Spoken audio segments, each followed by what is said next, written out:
భూమిపై ఇంద్రుడు పిలిచెరా, వరుణ వరదై పలకరా, ఆకాశాన్ని ఇలదించరా కురిసేవానగా.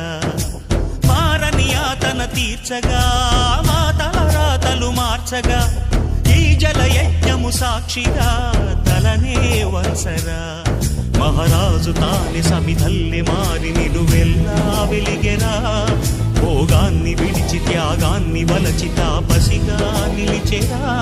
జనక్షేమమే తన సంకల్పముగా, తన ఊపిరి హోమజ్వాలలుగా, స్వర్గాన్నే శాసించెనురా, అమృతమును ఆహ్వానించెనురా.